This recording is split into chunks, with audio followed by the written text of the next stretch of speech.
অজান্তেই আমাকে নিজের 5 পুত্রের মধ্যে ভাগ করে দিলেন। আমি আপনার এই ভুল আমার নিয়তি বলে মানছি।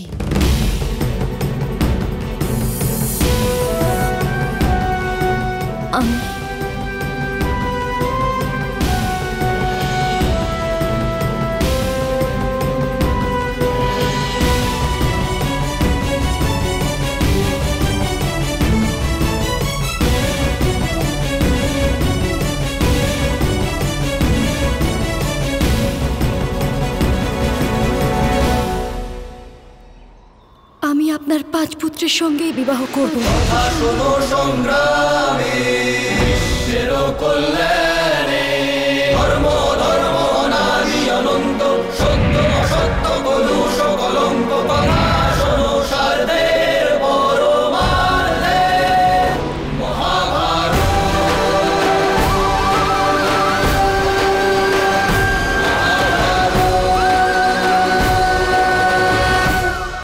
আপনার 5 পুত্রের সঙ্গেই বিবাহ করব।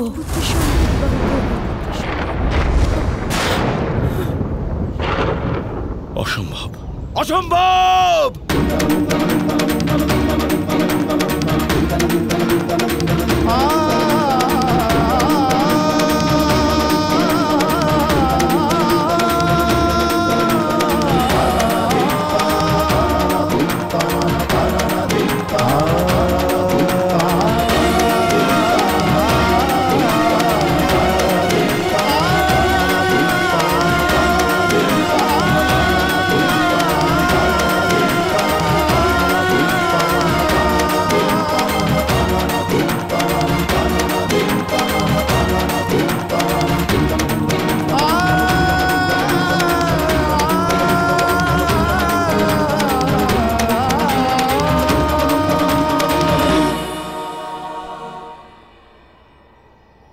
কি বলছো তুমি দ্রৌপদী?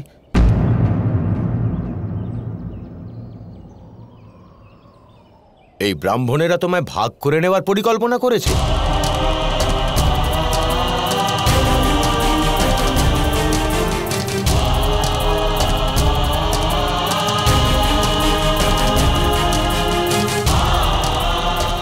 এত ভীষণ চিন্তা উদয় হলো কি করে এদের মনের মধ্যে?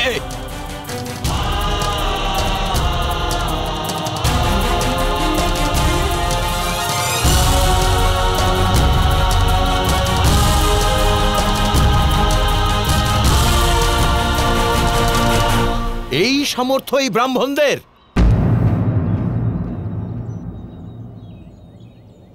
সুগন্ধে ভরা চন্দনের বৃক্ষ বিষধর নাগেদের আশ্রয় দেয়, এ আমি শুনেছিলাম, আজ দেখেও নিলাম।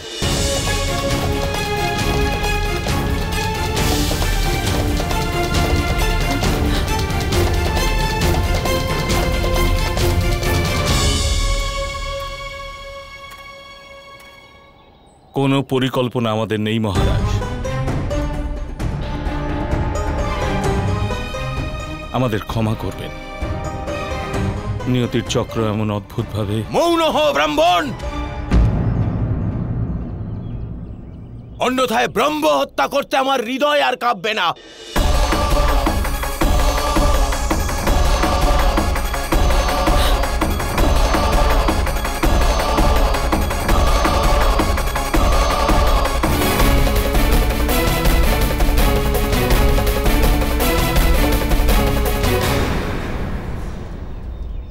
পাঞ্চালের রাজভবন তার রাজকুমারীকে রক্ষা করবে।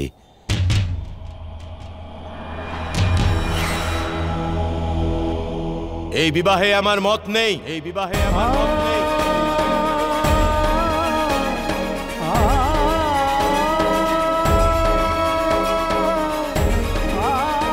চলো কন্যা।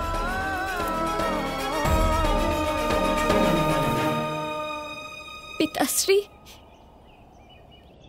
স্বয়ম্বরে বিজিত কন্যা যদি নিজের পিতার আলয় থাকে তবে আপনার লাঞ্ছনা হবে, আর আমারও। সেটা লাঞ্ছনা নয়, সূর্য তিলক হবে আমার কপালে।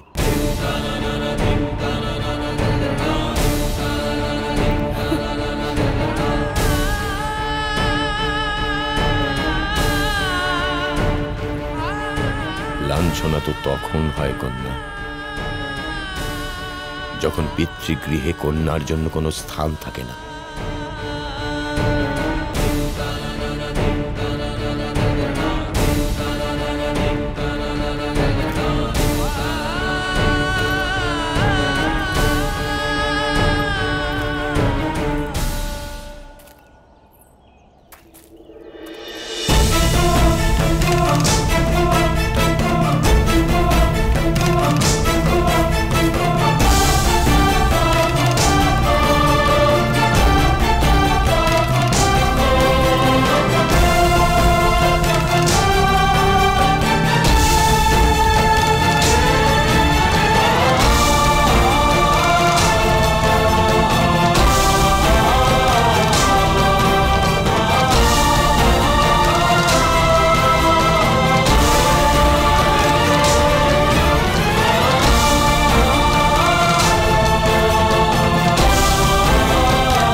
কি হয়ে গেল পুত্র?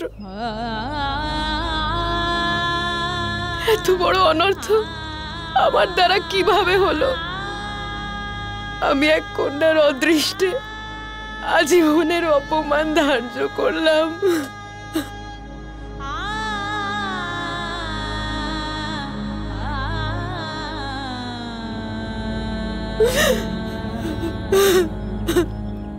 সুখ, দুঃখ, সম্মান এবং অপমান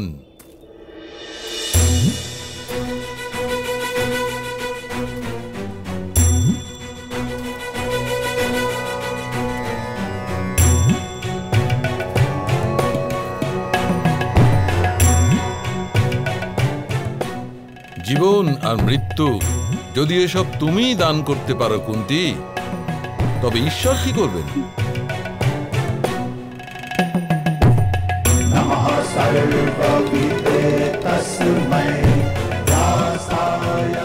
ভগবান বেদব্যাস, প্রণিপাত। প্রণিপাত।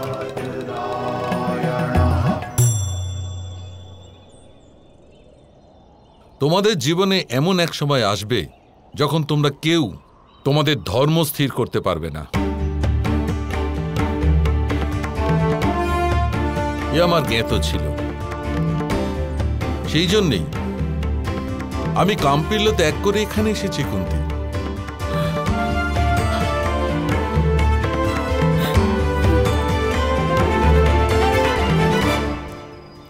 ভগবান বেদব্যাস, প্রণিপাত। আপনার মতো বড় ধর্মজ্ঞানী সমগ্র বিশ্বের কেউ নেই। আপনি তো স্বয়ং বেদকে 4 ভাগে বিভক্ত করেছেন। মহর্ষি, উপায় বলুন, এমন স্থিতিতে আমাদের কি করা উচিত হবে, যা যথার্থ হবে? তোমার তো নামই যুধিষ্ঠির, যে যুদ্ধে সর্বদাই স্থির থাকে। যুদ্ধে স্থির থাকা সে তো তোমার স্বভাব পুত্র। তুমি এত বিচলিত কেন হচ্ছ? যখন জীবন ভারসাম্য হারাতে বসে তখন মনকে শান্ত রাখা অনিবার্য।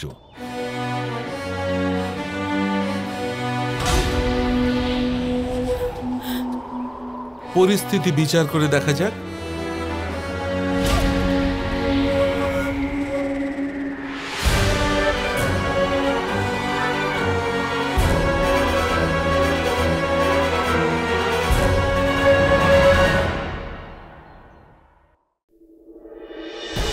এত সাহস হলো কি করে তোমাদের?